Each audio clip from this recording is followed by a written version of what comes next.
Hi అండి, నమస్తే. Welcome to my channel పల్లెటూరు రుచులు. ఈరోజు వీడియో మా గార్డెన్లో చిన్న హార్వెస్ట్ ఉందండి.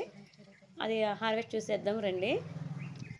వీడియోలోకి వెళ్ళే ముందు ఇంకా ఎవరైనా మన ఛానల్ని సబ్స్క్రైబ్ చేసుకోకపోతే సబ్స్క్రైబ్ చేసుకోండి. ఇక్కడ చూడండి, చిన్న టమాటాలు ఉన్నాయి. చిన్న టమాటాలు కోసేస్తున్నాను. తీగ టమాటా అండి, ఇవి చిన్న చిన్నగా కాసాయి. అవి కూడా చాలా బాగా వచ్చాయండి. ఇక్కడ చూడండి, పచ్చిమిర్చి ఉన్నాయి, గుత్తు గుత్తులుగా కాసాయండి. ఇవి ఒక గుత్తికి 4 పచ్చిమిర్చి కాసి చాలా బాగా కాసాయండి. వీటిని కూడా నేను కోసేసుకుంటున్నాను. పొల్లటి మజ్జిగ స్ప్రే చేస్తండి పచ్చిమిర్చి మొక్కకి చాలా బాగా కాస్తాయి. పూత బాగా నిలబడి ఇలా కాయలుగా మారుతాయండి. చాలా బాగా వచ్చాయండి. ఇక్కడ చూడండి, టమాటాలు కూడా ఉన్నాయి. టమాటాలు కూడా కట్ చేసేసుకుంటున్నాను నేను. ఇది మనకి టమాటా మొక్క వాలిపోకుండా తాడుతో సపోర్టింగ్ ఇచ్చామంటే అండి చాలా బాగా కాస్తాయి. టమాటాలు కూడా మా గార్డెన్లో చాలా బాగా వచ్చాయండి. ఇంకెక్కడ చూడండి, వంగ మొక్క చాలా బాగా వచ్చాయి. ఈ వంగ మొక్క వేసిన 3 ఇయర్స్ అయింది. 3 ఇయర్స్ నుంచి కూడా వంకాయలు బాగా కాస్తున్నాయి. ఇవి గుత్తి వంకాయలు చాలా తాజాగా ఫ్రెష్గా ఉన్నాయండి. చాలా బాగా వచ్చాయి. ఈ వంగ మొక్కకి పెస్ట్ అనేది ఎక్కువ పడుతుందండి.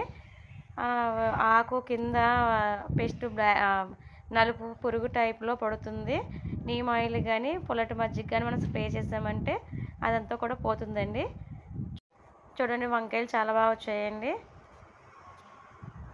ఇక్కడ చూడండి, పొడవు కాయలు ఉన్నాయి, పొడవు వంకాయలు అండి. ఇవి కూడా చాలా బాగా వచ్చాయి. ఇవి నేను సిటీస్ నుంచి తీసుకున్న పొడుగు వంగ మొక్కలండి. ఇవి కూడా చాలా హెల్తీగా, చాలా ఫ్రెష్గా, వంకాయలు చాలా టేస్ట్గా కూడా ఉన్నాయండి. చాలా బాగున్నాయండి ఇవి. వంగ మొక్కల్ని వేసిన తర్వాత మనం తగిన జాగ్రత్తలు తీసుకుంటే అండి 3 ఇయర్స్ వరకు మనం ఈ వంగ మొక్కలు చూసుకోక్కర్లేదండి. చాలా బాగా వస్తాయండి. ఇక్కడ చూడండి, టమాటాలు కూడా ఉన్నాయి. టమాటాలు కూడా కోసుకున్నాను. ఇక్కడ కనకాంబరాల పువ్వులు ఉన్నాయి. ఆ పువ్వులు కూడా కట్ చేసేసుకున్నానండి నేను. ఇంక ఇక్కడ పచ్చిమిర్చి ఉన్నాయి. పచ్చిమిర్చి కూడా కోసేస్తున్నాను. పచ్చిమిర్చి చూడండి, చాలా గ్రీన్ కలర్లో మంచి భలేగా ఉన్నాయి. చాలా బాగున్నాయి ఇవి కూడా. ఇక్కడ బంతిపూలు ఉన్నాయండి. బంతిపూలు కూడా దేవుడికి మాలగడదామని కోసేసుకుంటున్నాను. ఓకే ఫ్రెండ్స్, ఈ వీడియో మీకు నచ్చింది అనుకుంటున్నానండి. ఈ వీడియో మీకు నచ్చినట్లయితే లైక్ చేసి సబ్స్క్రైబ్ చేసుకుని పక్కనున్న బెల్ ఐకాన్ని క్లిక్ చేయండి. Thank you for watching.